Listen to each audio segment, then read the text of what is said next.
Welcome to Reeldemers, where we champion the B-sides, the offbeat, and the overlooked. We've worked in and around Hollywood, so we know just how hard it is to get a movie made. This is our space to celebrate cinematic misfits that we hope you'll enjoy as much as we do. In this life, you need to take chances, and 99% of the time, you'll find no better advocate than yourself. After the success of his album 1999, Prince told his manager, Robert Cavallo, that he would not renew his contract unless he was able to star in his own movie. Studios weren't interested, so Cavallo took on producing duties, and the gamble would go on to be a massive hit. That film, Purple Rain, and since it made money and won Prince universal acclaim, will not be talked about on today's episode, at least not in length. Today, we're taking our time machine back to 1986 to when Prince ruled supreme, not on the stage, but at the 7th annual Golden Raspberry Awards. That's right, dear listener, this is a Razzie Reeldemption, and we're diving into Prince's much maligned Under the Cherry Moon.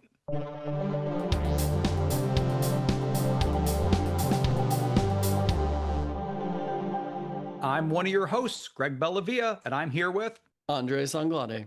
Now, recently, with Michael coming out, the Michael Jackson biopic, we've had musicians turned actors on the brain, and we did a deep dive on Michael Jackson's Moonwalker, but that's a tale for another episode that we hope you'll check out.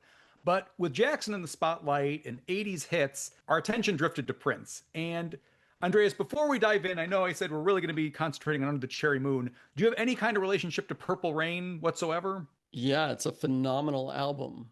And the movie, I like it, but I haven't seen it in so long that I honestly don't remember a lot of it. So I would say I have a bigger relationship with the music than I do with the film. Look, I'm a Prince fan. He was never my favorite. I'm just going to be honest. Like, I definitely like the hits. Some of like when he kind of went off and just became the symbol and stuff, I wasn't always following them. So I'm not going to pretend to be like some fake super fan, but I mean, I like him. Always appreciate them kind of doing their own thing and like tremendously creative. And I was a big fan of Purple Rain. I think its legacy, I don't think it comes off 100%. I hate to, this, I'm going to phrase it 100% woke in the year of our Lord 2026, but also it's a product of its time. And as a launching pad for this creative musician who's not known for being an actor, I think it's very successful. I can see why it's a hit back then. I still think it's a ton of fun today if you can take some of the problematic stuff along with it. In terms of juggling kind of the drama of being this up and coming musician, along with an amazing soundtrack, mission accomplished. And people have compared that to 8 Mile. One, I think it's an apt comparison.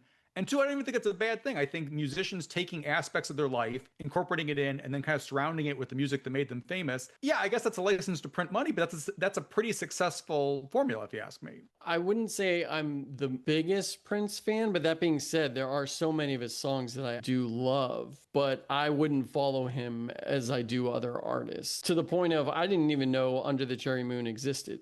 Well, I think, you know what? I think that's a really good point. I think a lot of people would agree with you on that one. I don't think this is some legendary boondoggle that like it just gets brought up in like everyday households, and we can get into that as the episode goes on. But Purple Rain, humongous success to the point where he basically was given carte blanche to make whatever he wants. You know, dude, you can act. Dude, you're a great musician. Where do you want to take this next? And where he landed was an ode to classic Hollywood films, something that would mix up like screwball elements, romance, melodrama, and of course music. And he brought in a whole bunch of like different talents, including cinematographer Michael Ballhaus and director Mary Lambert. Now, Mary Lambert, to a modern audience, is probably synonymous with her 2 Pet Sematary entries. She did Pet Sematary 1 and 2. I think both of those have kind of achieved a cult status. Took a minute to get there. They're very different. And those are the original ones. Yes. The first one's very serious. The second one definitely is a little bit more tongue-in-cheek or meta.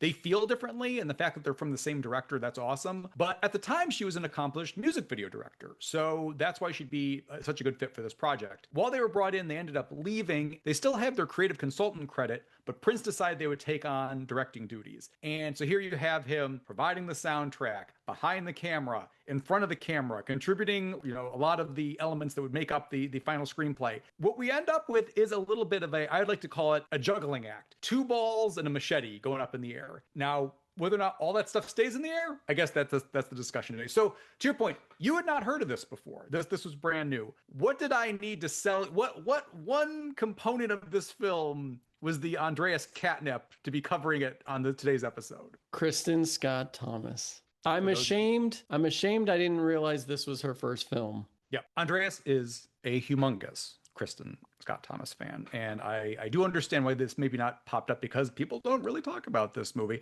I saw her being interviewed on a talk show, and she brought up that Prince found her. Like he was the one that kind of like brought her to prominence, and certainly would give Prince credit in the casting department because, Kristen Scott Thomas is amazing. But I think we're gonna just get in deep, where it's basically the story of two con men, their cousins, who are going along the French Riviera, kind of like bilking, wealthier women out of their money. And they set sights on the young heir to a shipping empire, played by Kristen Scott Thomas.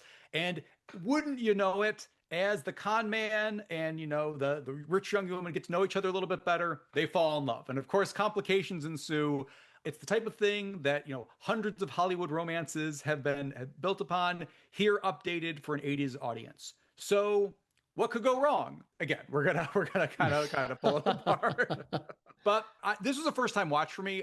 Our Michael Jackson discussion, this has been on my radar for years, is just that doomed Prince project. I love legendary boondoggles, and the idea of somebody cashing in their chips and that immediately destroying their directorial and acting career. Okay, that's catnip to me. Let's do it. So where does the problem lie? Is it the screenplay? Is it Prince's direction? Is it the cast chemistry? And I think just starting off, and while we're even here on Real Demers, I like a lot of this movie. If the movie is like an hour and a half, hour 40 minutes, somewhere in there, I legit like an hour of it. I just think somewhere along the lines, that juggling act, one of the balls falls. In classic Hollywood cinema, there's a level of effortlessness to it, being able to keep everything up in the air. And one moment it's romantic, and one moment it's, funny, and one moment, oh, it's this devastating ending. This does not, it does not get over the finish line with all those things. And I can see why audiences were colder, because whereas Purple Rain was a cool film, here's this guy, he's very dramatic, and getting the melodrama, you getting the music, you kind of getting pulled along. This is much more of a lark, and a lot of it depends on how much fun you're having with it.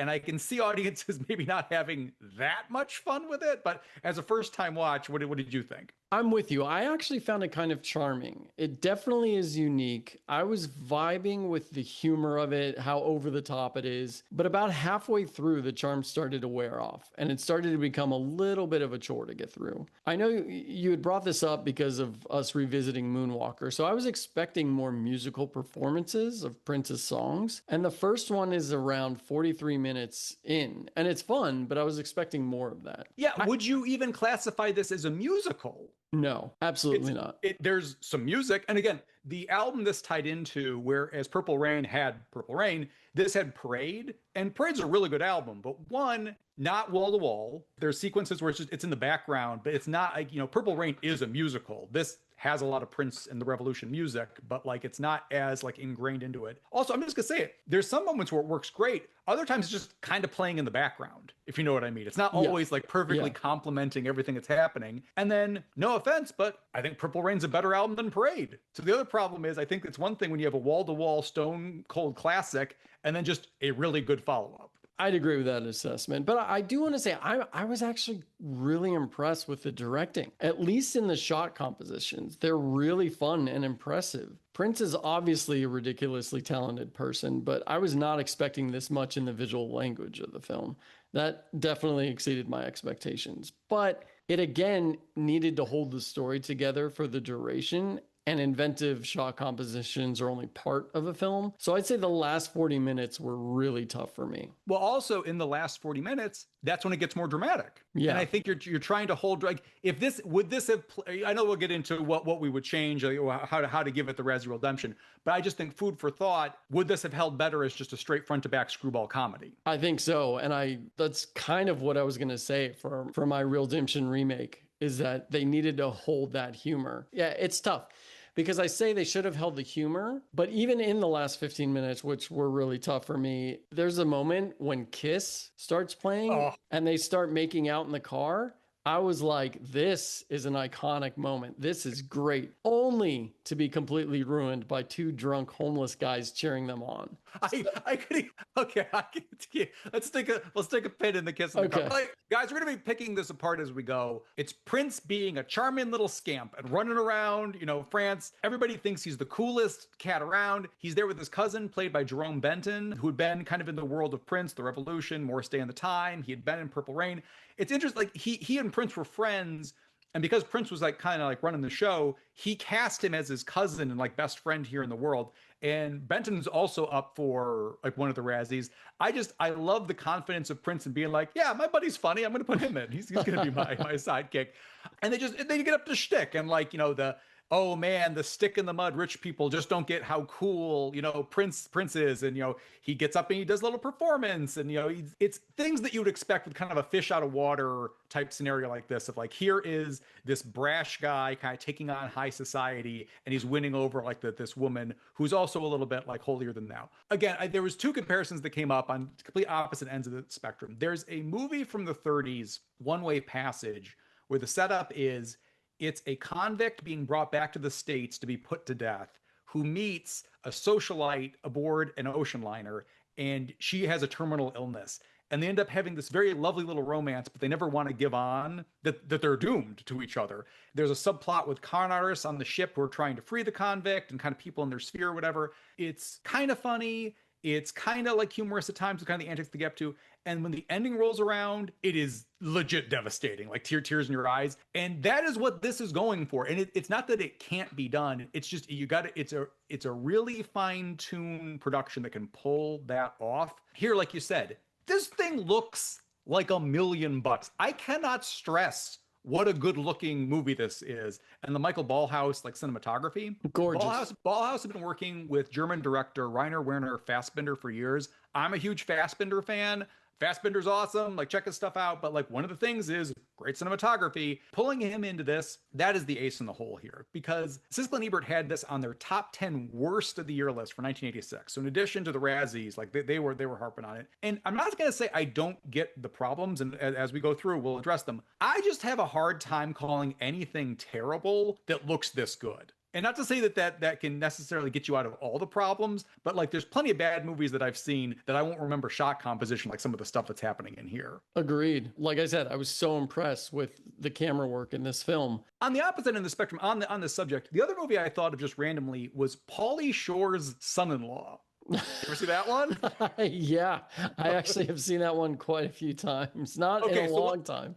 But what's the setup of Son-in-Law? A farm girl from South Dakota, that I had to look it up because I thought it was Texas, is returning home for Thanksgiving, and she thinks her boyfriend from back home is going to propose. So she convinces her RA from college, played by Pauly Shore, to come visit and act as her boyfriend. Is that it? I think he like impromptu. I think he says like, "Oh yeah, we were already engaged," to like counterbalance it. Yeah. Let me just read IMDb, because I felt like I could tell you what was going on, but it's actually, I guess, a lot more convoluted than I originally thought. Okay, so David Mamet's son-in-law. So having gotten a taste of college life, a drastically changed farm girl returns home for Thanksgiving break with her best friend, a flamboyant party animal who's clearly a fish out of water in a small farm town. But that doesn't give away. Like, I think he ends up proposing, right, as a joke. I think he's trying. I love this is the new podcast. I love that this is becoming Pauly Shore movies, and you and I attempt to reconstruct them from memory. That's our new. I love that this is becoming the episode. But what's even funnier to me is I'm not seeing the connection to Son-in-Law and Under the Cherry. Oh, I can't wait. Okay, I'm gonna bring it all back. So when his name's Crawl, by the way. Yeah. Wait, we're still on Son-in-Law? Yeah. When Becca and Crawl arrive in South Dakota, they're shocked by the changes for Becca. At dinner, Becca realizes that other guy wants to propose marriage. So she urges Crawl to speak. Unable to come up with anything off the cuff, Crawl tells them that he's already proposed and she has accepted. This upsets Becca's family, and Travis punches Crawl in the face. And then complications ensue. I will say this. If you can handle Pauly Shore's antics, it's a delightful little film. Okay, herein is the connection to Under the Cherry. So Pauly Shore was hugely popular in the 90s. I cannot convey how popular it was. And a modern audience, like, he had a whole shtick down and like his routine. Hey, that was a lot of fun. So just like Prince, here's a very successful person that we're going to give up, here's your starring vehicle. Now, he didn't direct it, but the point being is he's plugged into a classic screwball setup. Here is this outsider. He's in this small southern town. And what are they going to do with this guy? To me, similar setups. The difference is Son-in-Law doesn't look like $1 million. Do you know what I mean? So I feel like this one, by default, is aiming higher. And maybe some of the disappointment that people feel when it can't juggle all the things I was mentioning earlier is it looks fantastic, but it's writing a check that the rest of it can't cash. I get Siskel and Ebert being down on it. Yeah, there's flaws here. And I like, we can start to address it. I think there's a chemistry problem happening here. And if the whole point is this light, breezy romance happening between these two characters, I never find their romance that endearing. And we'll talk more about it. But I have a hard time giving anything that looks this good a bad rating. And maybe that's just me. I really liked the beginning of it. And, we'll talk about the first scene later, but the first scene, I was all in. There's so much happening in that scene. To me, it set the tone. If it had kept that tone up throughout, if we're saying Prince is a fish out of water, which I still don't think he is, because he was the most stylish person on screen. He commanded any room he was in. He was able to get the eyes of every woman on him. That's not like Pauly Shore in Son-in-Law. Well, I just mean, I do think I don't think he's high society. I think he's sexy. I think the women want to engage with him, but I think he's really putting a thumb in their eye of like all these stick in the muds that he can do this thing. And that's why the women want him, because he's so different. But he's not uncomfortable. In Son-in-Law, Pauly Shore has moments of discomfort, which I love that we're going on this dissection of Son-in-Law now. I think it's more of being like, how do you harness a character with an unconventional energy? And I think these are two examples where Son-in-Law, hey, again, fun flick, legit, like it's a good time. But there's no aspect that I'd be like, you have to watch it because of X. Maybe Carla Gugino. But normally here, this does have an X factor. And I would even say, like, well, I guess let's move into it. Welcome to the 1987 Razzies. It's crimes. Worst picture, worst director, worst actor, worst supporting actor, worst supporting actress, worst new star, worst screenplay, worst original song. Out of those, it tied for worst picture with Howard the Duck. One worst director, one worst actor, one worst supporting actor, and one worst original song. So Prince, the insanely popular musician, won worst song at the Razzies. Some other material that was also available during that time, the hated, I'm not sure how much this one's on your radar, Sean Penn and Madonna Vanity Project, Shanghai Surprise, and 9.5 Weeks. I would say that those films don't have, like, Howard the Duck has a WTF factor to it. 9.5 Weeks, very stylish cinematography. It looks cool. But like, there's something about this film that does stand out, even flaws and all. I found it surprising that a big element of the plot kicks in around the 54-minute mark. Tricky says, if we don't get some bread and get back to Miami soon, Isaac Sharon's going to mess one of us up. Honey, it ain't going to be me. So apparently they need money to get to Miami, but that was never mentioned once beforehand. So out of nowhere, like the way they're portrayed, Tricky and Christopher, is that they're just living large, chasing women who have large amounts of money. And we understand that Kristen Scott's character, Mary, is a big fish that they want to reel in and catch and see if Christopher could marry her to get, is it a trust or is it an inheritance? I think she gets her inheritance. I think she's going to be owed $50 million. So he wants to, pursue her for the $50 million. That's all we're kind of given for the first hour. And then at the 54-minute mark, we're told they need to get back to Miami for some reason, which to me was very, very confusing. You already mentioned it ends in a tragedy. Christopher gets shot. Prince fucking dies. I was so shocked by that moment, but not in the way I should have been shocked. Yeah. Because it felt like they were like, we need to end in tragedy. Let's have Christopher die. It felt like it came out of nowhere. But then we see Tricky driving a Rolls Royce in Miami, and we learn that Mary helped set him up in investing in a condo building that he runs, or I think that's what happened. Again, I believe that's correct. The last 15 minutes were really rough, but I do understand why it was nominated for Worst Picture, but I think Worst Director for Prince is harsh, especially it being his first feature and how young he was at the time. No, I would agree. I mean, a lot of the good stuff in the beginning is Christopher and Tricky. Here's the thing, I like Prince and Jerome in most of the film. Now, as it goes on, Jerome's kind of asked to do like more and more and be more dramatic, and he kind of has a turn where he's getting mad for how much, like, how in love the Christopher character is with the Mary character. I don't feel that's ever 100% fleshed out. So that's some of the issues with the third act. I don't know if I hold Benton responsible for that though. Like, I think that would have been thin material for any actor in there. Jerome Benton, not a natural actor, but I think doing a good job again for most of the movie. The relationship is strained kind of all of a sudden, and it doesn't make sense because Christopher is doing what he set out to do. So why would Tricky be so upset about it? I think Tricky was assuming that if he was actually in love, just faking being in love, that maybe they won't get the money. So it's a financial hit. But then to your point, spell out those stakes a little clearer. A kind of standard romance with amazing cinematography. And with that kind of a setup, we're going to go through these categories. And as Andreas just said, I don't think worst director is deserved, like flat out. I get it. If the whole point of Razzies is to kind of thumb their nose at like big Hollywood, here is a vanity project. I don't know how else to put it. So I think by default, Prince was put up for it, but the direction's fine. The direction's good. Like if anything, the direction, cinematography, like that saves it. So that it's kind of a token nomination and win, but like he should be absolved of that category at least. Agreed. And again, I do understand it being nominated for worst picture just because there are things that fall apart within it, but I don't think it needs worst director. Worst picture, it tied with Howard the Duck. Do you have a feeling one way or the other on that? I haven't seen that since I was a kid. I remember thinking it was really weird, even as a kid. From what I recall, Howard the Duck was more wrong-headed than anything happening here. So my base instinct, maybe we have to go back and revisit Howard the Duck, is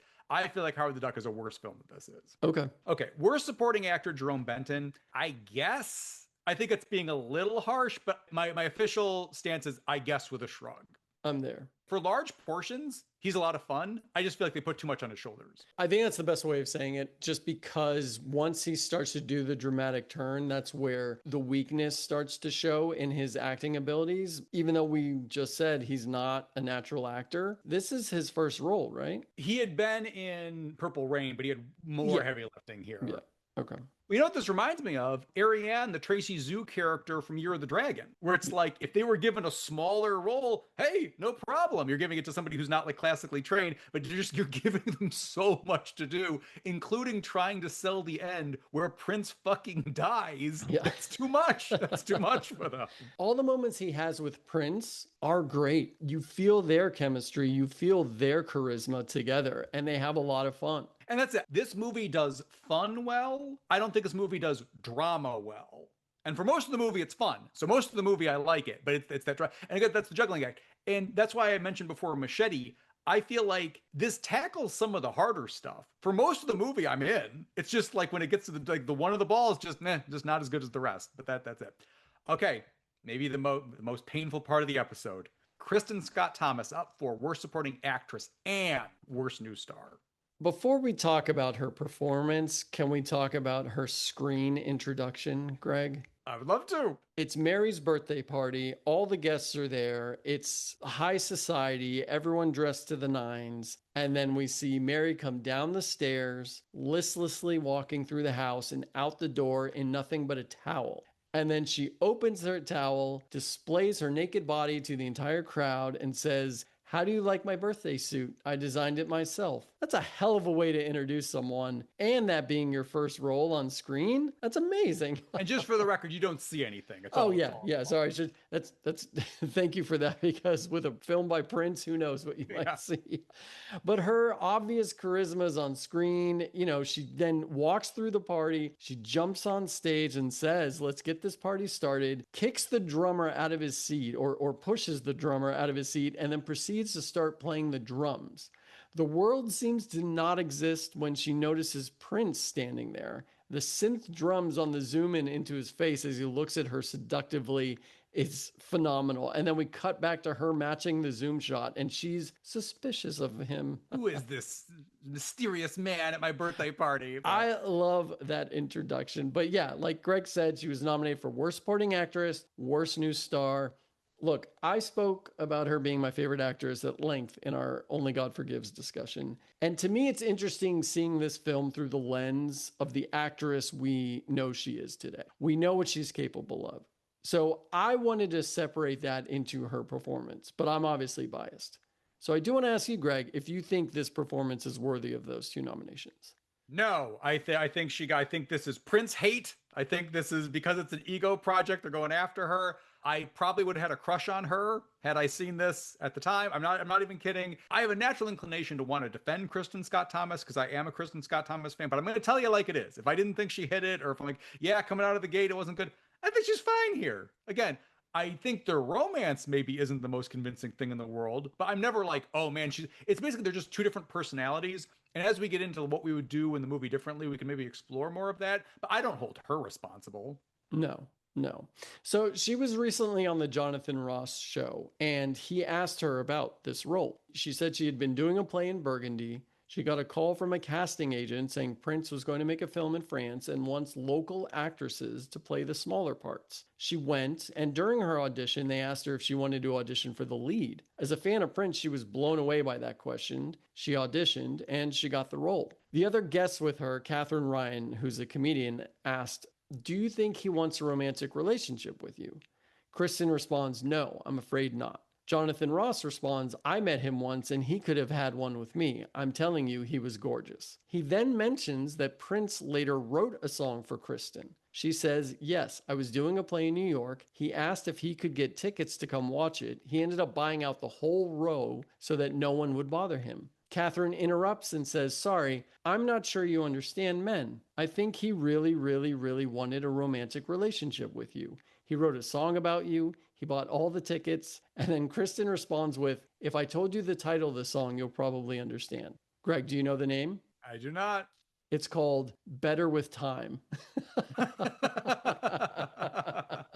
Which, if you're someone who didn't like her performance in this film, you now know she only got better, like we all do with more experience. I don't think either of her nominations were warranted. I'll say this, her performance here is over the top, but I feel like that's what it's supposed to be. She's supposed to be this overly dramatic, bratty rich girl. I think the film is unfair to her because almost every performance is over the top and overly dramatic. Case in point, Steven Berkoff plays her father. We know he's not a bad actor. We've seen him in other films, most notably Rambo First Blood Part 2 and Beverly Hills Cop. But here, he's also giving an overly dramatic, big performance. And the bigger point, she was a theater actress. This is her first film role. That's very important to remember. Theater acting is completely different than acting on camera. And without the proper guidance, and we already discussed the director's chair, without guidance, tone can get away from many aspects of a project. I don't think her performance is bad. I legitimately do not. It's theatrical, but the whole film is theatrical. You know, there's a scene towards the end of the film where Mary returns home after finding out about Christopher's intentions, and she's confronted by her mother. It's a great scene, very emotional moment between mother and daughter where they share in their hurt, their pain. It's probably the first time they've shared a moment like this. That might be the intention, or it might be me reading too much into it. Either way, it feels like a stage play. The tone of Mary's voice, her movements, it's theatrical, and it shouldn't be for a scene like that. But I could see this scene on a stage in this exact same way. And I mentioned experience, and again, this is Prince's first directing gig. He's in his early 20s. Directing is fucking difficult. It's not easy. You and I both know that. I can see the tone pulling away, but there's enough there that tells me he shouldn't have received Worst Director, and she definitely should not have received any Razzie nominations. Just to be clear, I get the nominations because if you're the Razzies, you're there to take down vanity projects. And this is a vanity project. So I understand in that regard. But in terms of winning these categories, I think the quality of work is too strong for me. And I think Andreas, I think we're aligned on that. Worst screenplay. Honestly, I don't know. A lot of this, like maybe they were calling audibles on set. I think their connection could be deeper. But at the same time, I don't know how much of that to put on Becky Johnston's shoulders. So that one I'm almost punting the answer to. Do you? Well, it didn't win Worst Screenplay, but I kind of understand it in the sense that if it takes that dramatic turn that just trips us up, I could see and understand the nomination. But the final one, Worst Original Song. This one, it was up against Howard the Duck from Howard the Duck, I Do What I Do from 9.5 Weeks, Life in a Looking Glass from That's Life, a Blake Edwards film, and Shanghai Surprise from Shanghai Surprise, written and performed by George Harrison. Andreas, did I listen to all these songs? Yes. Do I know who should have won out of these? I have no, they're all, I mean, not even bad. They're all very strange songs. Howard the Duck theme, sung by Leah Thompson, kind of a bop in my humble opinion. I don't know. Shanghai Surprise, kind of problematic with some of like the Asian sound they incorporate in. Also a product of its time. Long story short, though, I don't think this winning was the worst call. So maybe that's my hot take of the episode. Maybe this did deserve worst original song. Look, Prince has a ton of bangers. This was not one of them. But I also think it's what you brought up. I think there was a lot of contrarian feelings towards Prince at this time. So they were going after him for everything. And of course, if it wins worst picture, they're going to give it worst song. Yeah. Well, as we go through, should we jump into our categories? Before we get into categories, Greg, what was with the bats? Look, if I'm Prince the director, we're using bats. But why were there bats in that restaurant? My friend, you don't understand high society. You know, maybe it was a foreshadowing to him doing the Batman soundtrack. Whoa. All right. He knew all along. Another movie that Michael Ballhaus did the cinematography on, a little film called Bram Stoker's Dracula. Amazing. Oh, man. Yeah, that guy, he's talented. All right. So first off, in these our Razzie Reeldemptions, we do the Razzie Reeldemption remake. What we would do to try and save some of the stuff here. And something I haven't said so far is, I think my biggest problem with why Act 3 doesn't land is the romance is underdeveloped. And in a screwball comedy, you're not asking for it to be 100% 3D. It can be a little bit more frivolous, and that's fine.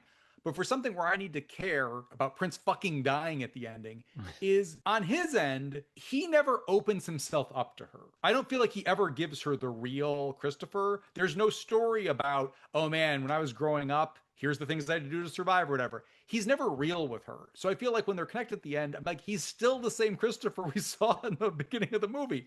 And on her end, she has a great first scene coming in. She's flashing her party. She's carefree. She's flamboyant. But the way he treats her is like she's stuck up. Oh, you need to let your hair down. Oh, you need to do whatever. It's like she's been doing that the whole time. Yeah. So I feel like here's two characters where if they had someplace to go, if they had a journey to kind of meet somewhere in the middle, that's the meat of your movie. That's how you get there. And they skip that part for some reason. They're just hanging out, kind of contentious, and then enough time elapses, we're checking our watch. We're in love with each other now. Yeah, plot armor is when characters survive because the plot needs them to, right? Mm-hmm. We talk a lot about that in our Scream discussions. Is there a term for, these people need to fall in love with each other because the plot needs it to happen, as opposed to seeing it organically? Is there a term for that? I don't think so. I mean, we should come up with whatever that is. We should, because that's basically what happens here. Yeah, that connective tissue. I know it's vague, but that's my number one note. Because I think that would have gotten us through Act 3. If that was there, then we'd buy whatever else they gave us after that. The other part is, I know Tricky's his cousin, so just make him best friends. I think there should have been real sexual tension between him and the cousin. I think he should have swung both ways, and then with his friend, because when Tricky turns on him, like we said before, it's a little out of left field. Like Tricky's like really upset with Christopher for falling in love with this woman. It's because he's going to lose the money. But because we don't know Tricky, we don't know Christopher, and we don't know what their situation is. Yeah, they're losing a lot of money, but we don't see why he's willing to like nuke this friendship. Whereas if he was somebody that both these guys swung both ways and they've been romancing people up and down France, but they're always with each other. That's almost like their main relationship. And all of a sudden, here's this woman that's like a threat. And there's like a sexual jealousy there. That's interesting to me. And again, that's for the more dramatic movie. If you have the screwball version, you wouldn't necessarily go there. But if the point is we need to be sad when Prince fucking dies at the end, I think that would also help kind of sell that as well. So, and also I think that just make the Tricky character more interesting to me. I think that's great. And you could make that version today. I think back in 86, that wasn't going to happen. At 100%. I mean, they do flirt with each other. Yeah. But you couldn't go all the way with it. But I'm with you. You don't see any sort of character arc for Christopher. Nothing changes in his demeanor other than he tells her he loves her. But again, that's going to be our word, that plot word that we come up with. He needs to do that to advance the plot. So a play on like meet cute. Yeah. Plot cute. We should, when we figure out what it is, we should cut it in here. There should be okay, guys, we got it. All right, Greg and Andreas here in the future, and we came up with a few ideas for this. Rusted Rose, The Rotted Rose, or Stupid Cupid. Those would be my suggestions, but maybe people can vote on those or email us their own. I'm going with Cherry Armor, Plotted Hearts, or instead of Plot Armor, Plot Amour. I don't know. Email us at realdemers@gmail.com. Let us know if you like any of those or if you have any suggestions of your own. Mine's pretty simple. I like your version of the more dramatic, but I would have kept it a screwball. Again, we're going to get into our other categories, but I'll just say what my favorite scene was, and that was the opening. I love that opening piano moment. It's so, I'll describe it later, but that tone set there was so playful and so much fun. I was laughing. I was engaged with these characters. I loved what Prince was doing. And if they had kept that tone throughout, into the end, doing kind of everything with a wink, as opposed to having this super sudden turn into Tricky becoming super jealous and upset. And then out of nowhere, Prince just gets fucking shot. Like, I had to pause it and rewind it. I was like, wait, clearly I missed something. Why is he about to get shot? So that would be it. I would have it way more playful in the end. And maybe if I still had to remake it with Prince, obviously that's not going to happen. But let's say I were able to remake it back then, I would add another 1 or 2 performances from Prince. Yes. Yeah. I like your version. Here, I like both our versions. I would watch either of these 2 movies. You'd cast Pauly Shore in your version, right? Only if Carla Gugino will play Mary. Sold. Okay. All right. We'll start calling around. All right. Heart of the film. Quote, "It's diamond hunting season in the Riviera," end quote, which is a line said by Mary. She sees all the men and women chasing riches during her party. But here in this film, she's the diamond. Mine is, if you're really talented, sometimes you get to make something pretty goofy. Favorite scene?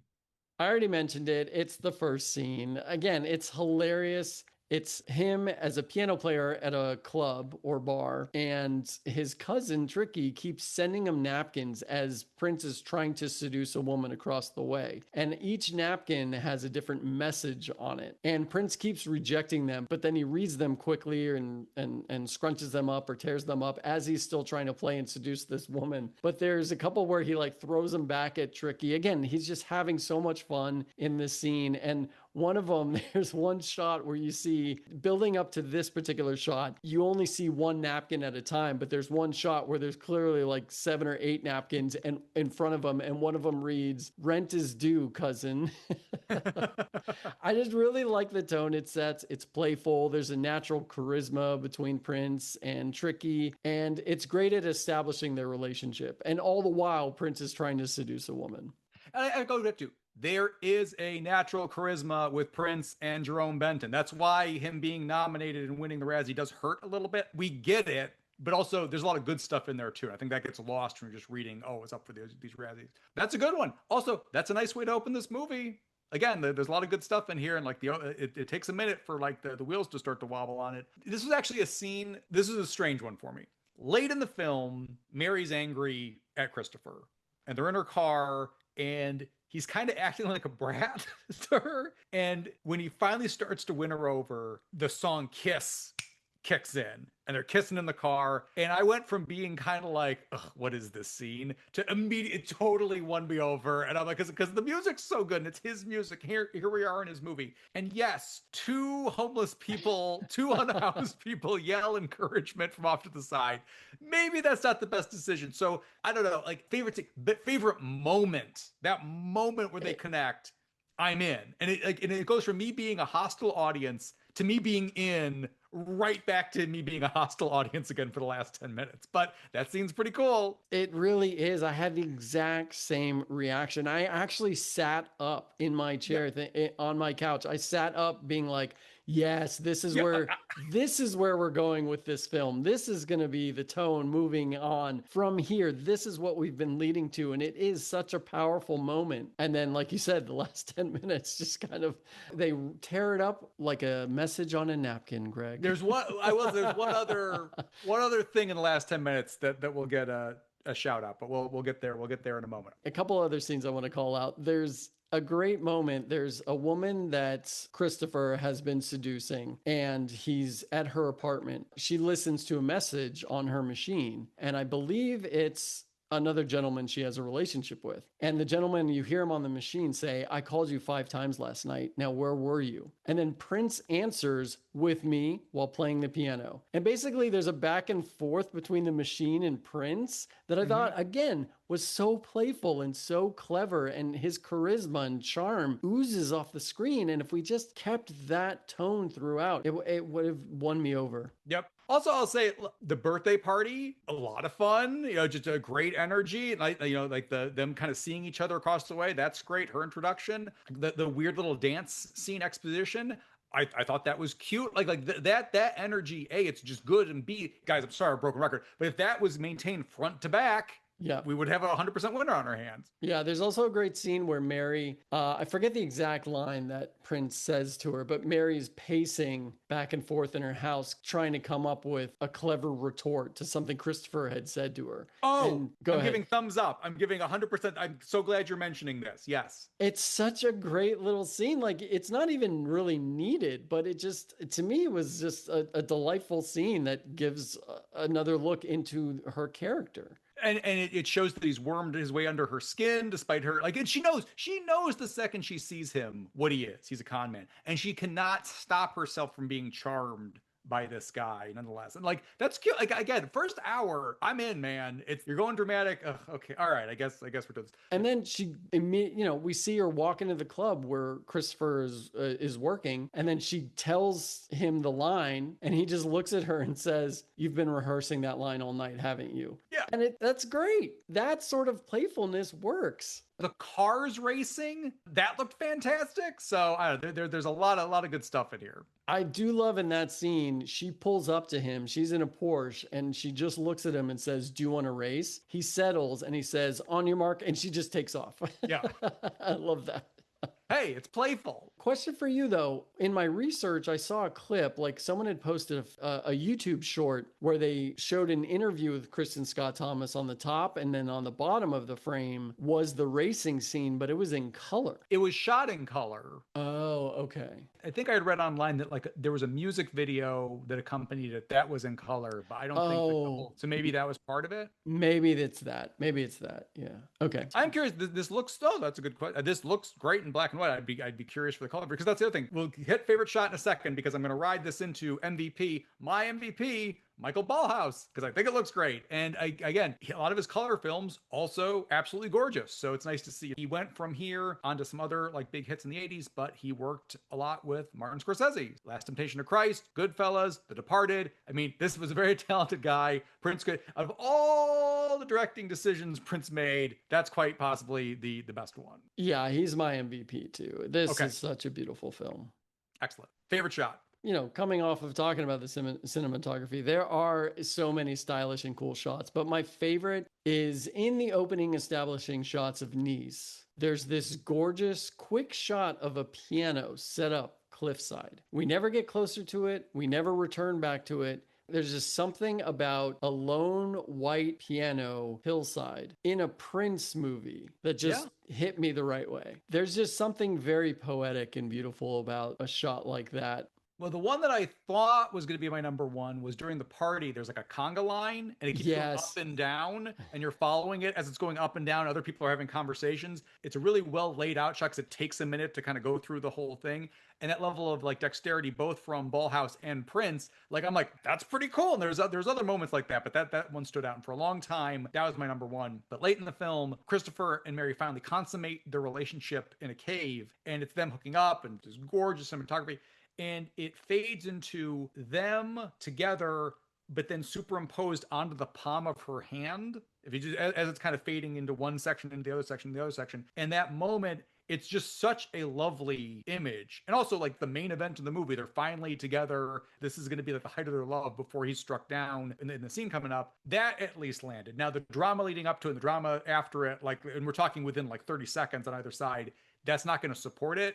But it looks fantastic. The conga line is such a fun shot. You know, we're moving with the conga line until Mary leaves with her friends. And then we see her in the background go up the stairs as the line continues in front of us. And then as they run up the stairs into the house, a fire breather starts spitting fire. Oh. It's such a dynamic shot. That's a great call out. That was almost my pick too, but there's just, again, something about that shot of the piano. I know it's random, but I love it. The last shot I want to talk about, again, in my favorite scene, and I keep bringing it up, but I love the way the shot of Prince is set up because he's in the foreground playing the piano. And in the background, just out of focus, we see Tricky handing the napkins to different waitresses to bring to Christopher. And I love that it's never the same waitress. Or sometimes you see a waitress come up and she just doesn't want to do it. And he's like shaking it at her. And it's all in the background out of focus, but it's, you know, you could tell what's happening. Again, really playful and fun. Underrated element.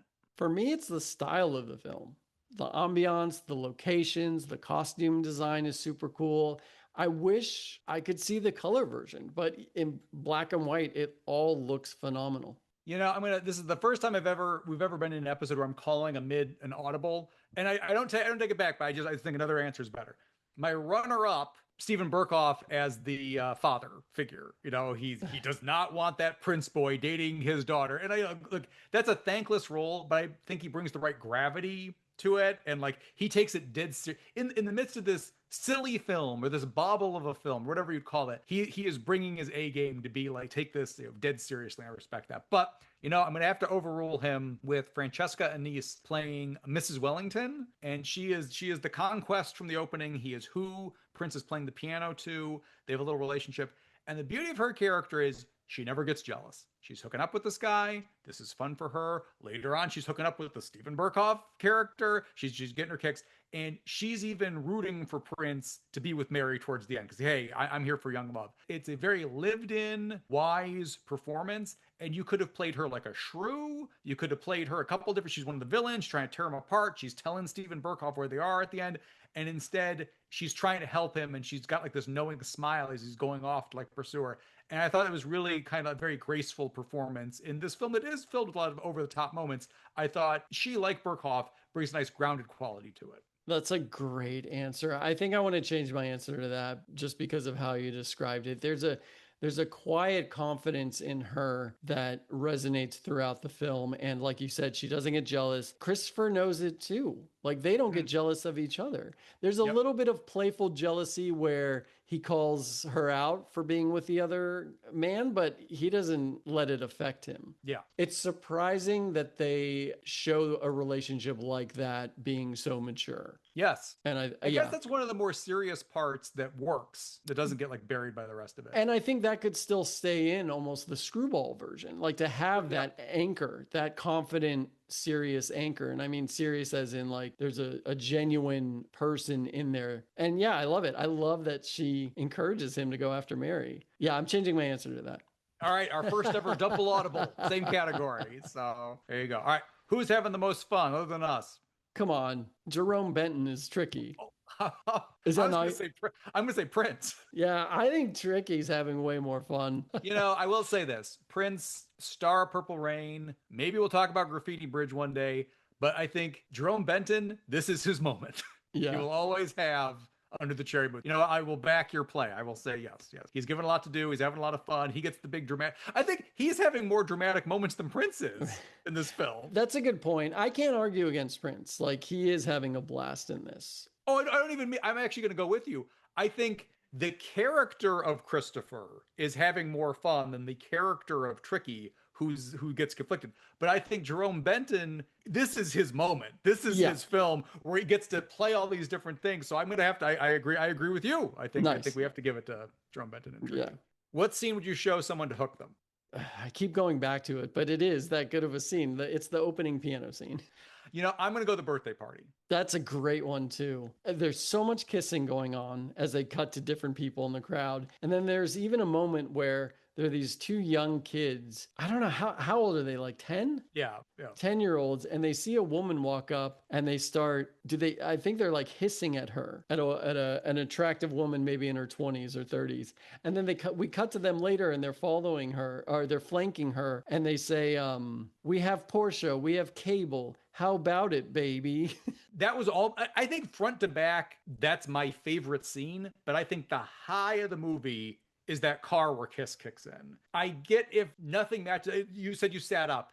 I had a similar like, oh, that's because also here we are in the year 2026. Prince is a famous figure. We're in the movies.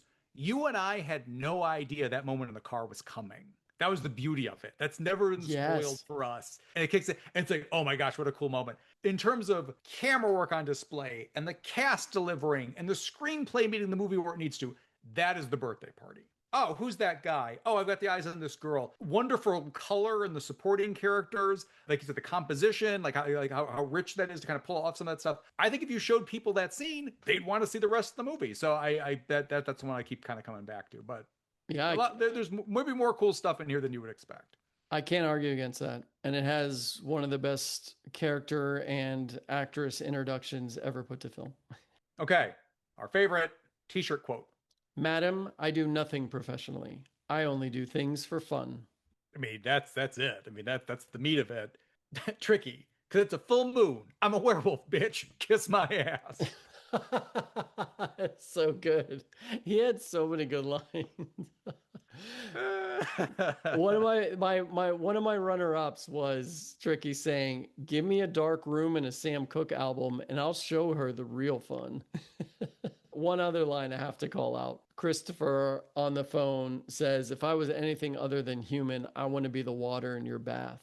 Ooh, that was good. The bath seduction. That was a good one. It was a fun one. That's a fun scene. Yeah. Are there any Oscars you would give this to offset the Razzie? Kiss for best song. Oh, good one. Best cinematography, Michael Ballhaus. Yeah, definitely. I like yours as well. Okay, well, we always wrap up with a crew shout out. I'm going with set decorator Ian Whitaker. They also worked on The Remains of the Day, Highlander, and Alien. That's a pretty awesome resume. And also, this movie looks great. I mean, and the set decoration is one of the many things that go into it, but also the costuming, locations, just it's a visual feast, even if other crazy stuff's happening. What about for you? My crew shout out is the casting supervisor for France for their help in discovering Kristen Scott Thomas. Their name is Caroline Mauseric. Forgive me for the mispronunciation. They also did casting for The Jewel of the Nile, Dirty Rotten Scoundrels, and Maximum Risk with Van Damme. Ooh, I saw that recently. It's decent. Yeah. All right, well, I enjoyed this. Look, it's flawed, as many things are. I get the Razzies, I do for that, but also, like, if this was playing in a repertory theater, I'd be tempted to go out and check this out with a crowd. I think this would be a lot of fun. Yeah, third act's problems, as we've gone to, but like I think it holds your attention and it keeps the charm going longer than I think you'd expect. And again, I think stuff like this gets put on a pedestal to get knocked down. I get why it's up for a Razzie. I get why Siskel and Ebert put it on their top 10 worst of the year list, but also, man, I wish all quote unquote bad movies felt and looked as good as this one did. It's tough to knock a movie that has that one moment that makes you sit up in your seat. And this absolutely had that moment. So we're not saying there aren't issues, but for the most part, there's so many great moments in this film. I think if you're a fan of Prince, and especially if you're a fan of Kristen Scott Thomas, I think it's worth checking out, but knowing that there are some issues going in. Now I'm also morbidly curious about Graffiti Bridge, the Purple Rain quote-unquote sequel, but that's a story for another day. Thank you so much for listening to this episode of The Reeldemers. If you enjoyed what you heard, please support us by leaving a like, subscribe, or review on whatever platform you listen to podcasts on. You can find us on Blue Sky, Instagram, and YouTube. Our music is by Adolfo Delanoy. You can check him out on Instagram at Adolfo Delanoy. If you want to reach out and send a comment, you can email us at reeldemers@gmail.com. Does this remind you of Son-in-Law? Let us know. Should we cover Son-in-Law? Maybe we should. I don't know. You let us know. Until next time, I'm Greg Bellavia. Our inbox is going to reach its limit with all the people responding, letting us know about Son-in-Law. Carla Gugino, stop emailing us about Son-in-Law. Thanks, everyone.